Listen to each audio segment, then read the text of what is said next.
We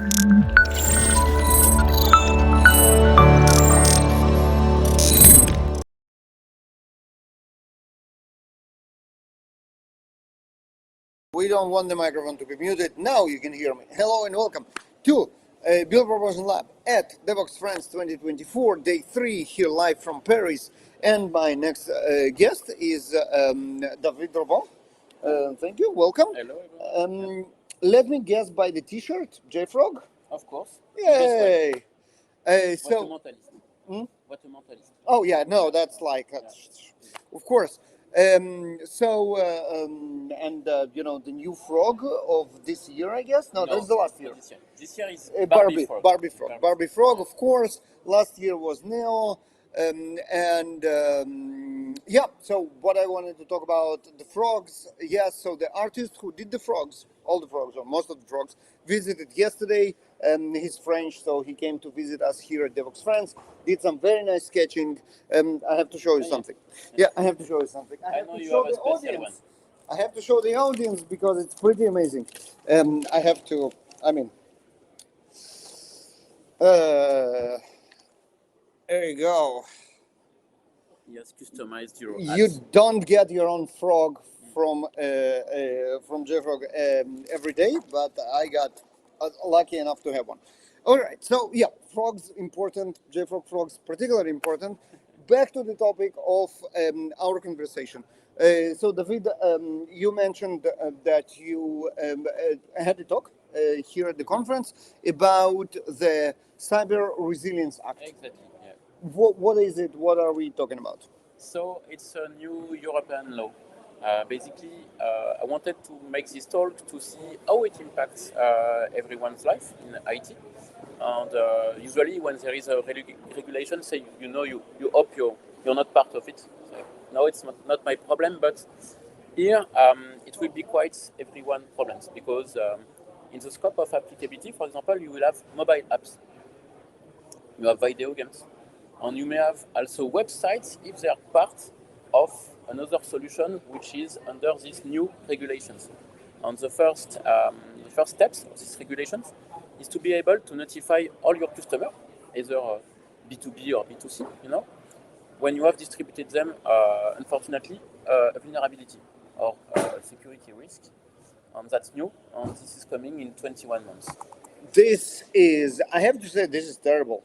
It is really bad because, you know, from my experience, lots of the vulnerabilities, if not most of them, are just people trying to make the name for themselves in the cyberspace, in the cyber community, and they are actually not really vulnerabilities. They are not applicable in most of the cases. They are very, very specific corner cases that are almost never true, and they came up with it not because it's a real danger, but because they want to have CVE under their name, which is fine, whatever. We don't care because we have tools like JFrog, which will actually tell us that most of this crap is not applicable because it's not exploitable, and this is fine. I don't care how many CVEs there are. But when I'm forced to actually notify each and every user about each and every CVE, even if it's not exploitable, this is a recipe for disaster. So it is not that bad, okay?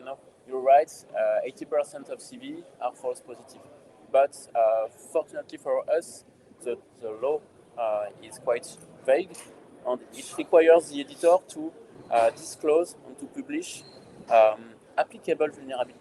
It doesn't mention a level, okay? Here you go. It should be actual risk, but on the opposite, if you put some vulnerability under silence, you don't disclose them, but that later they are exploited, you will be accountable for penalties. Yes, of course. Have some of course. So no, but if there is room for critical thinking and for reasoning, yeah. And you might decide as your policy, as the organization, that hey, I'm only going to disclose vulnerabilities which are exploitable in my software, and then you use tool like JFrog to actually determine between the noise and the false positives and the real issues, and only notify on the real deal, then it actually makes sense. Yeah. So it makes sense. And when you think about it, it's like applying what we have today in food products, but for software. When you have a packet of cookies, you are happy to see the list of ingredients. If it was marked, it's a secret. It can be a bit scary.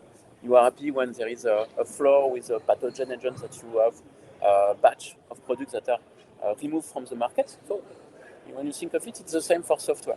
It's annoying because it's your day-to-day way of working that is impacted. But if we focus on real threats and disclosing them publicly and with honesty, it makes sense. What is required also. Yeah, of course. This is we have responsibility to our customers and our users to provide safe software. We try our best. Sometimes it's out of our control just because the vulnerability is discovered later, and then obviously notifying people that there is danger is exactly as notifying people about the salmonella in their eggs, even if we didn't know it when we sold them, not because we are malicious, but because no one knew. It happens. Yeah. No, that's good. Okay, so practically, as someone, we're Gradle and we have our Gradle Velocity product, and obviously it uses tons of open source libraries as everybody else, and now we as Gradle want to be compliant with the Cyber Resiliency Act. What steps can we take to make sure that we are both protecting our users but also protected ourselves as an entity? So what you need to do is to keep track of all your builds that have actually been at production level and that have been distributed, and keep maybe the software bill of materials for all these release, because you will have to have like a 5-year warranty at least, okay? But you need to provide warranty of security fixes for all the lifetime of the product. Oh my God. So as long as you have users of a given versions, you keep the software bill of materials. You may have some alerts from it, and you disclose, and you provide remediation builds. So you need basically to keep track of your production release and to provide an update flow, okay, with or without internet, because it can be applied to a lot of devices. But basically that's it. And you also have new guidelines. But for Gradle, for example, and for every vendors, it's like you have in common a request for purchase. Now the Cyber Resilience Act has these obligations in terms of vulnerabilities, applicable vulnerabilities, but it also implies you for a good security design. You need to provide an audit trail for the solution. You need to provide access control to not expose too much ports if they are not needed, things like that. So but this is like a basic cyber, like hygiene. This is something that we do or try to do anyway. Yeah, so it makes sense. Yeah, for major, it's not for all the major company.